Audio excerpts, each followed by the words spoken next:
বিভিন্ন জায়গায় এমনি গিয়েছি, বা আমার নিজস্ব যে সংগঠন আছে তার মধ্যে দিয়ে আমার বাগদা বহুতবার যাওয়া আসা এবং সংযোগ আছে। এবং তার পাশাপাশি যেটা বলবো যে আহ, আমার হাজবেন্ড বনগাঁ লোকসভার সাংসদ।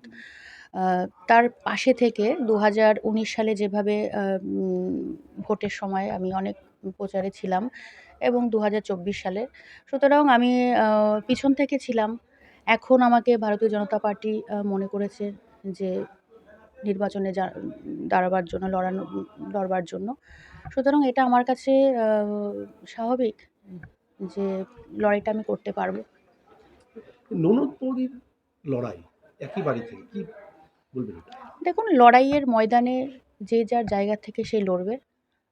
আমি যেরকম ভারতীয় জনতা পার্টির একজন প্রার্থী হিসাবে মনোনীত হয়েছি, আমি আমার মতন লড়বো। আমি কারোর সাথে কারোর তুলনা করব না।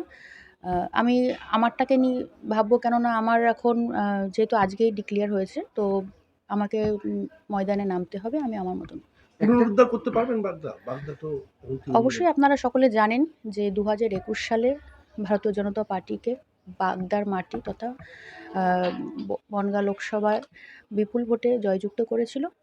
সুতরাং বাই ইলেকশনে আপনারা সকলে জানেন এবং আমরাও জানি যে বর্তমানে পশ্চিমবাংলার যে শাসক দল যেভাবে ভোট লুট করে, যেভাবে মানুষকে ভয় দেখিয়ে বাই ইলেকশনে জিতেছিল, তো এটা স্বাভাবিক যে বাগদার মাটি বিজেপিকেই চায়।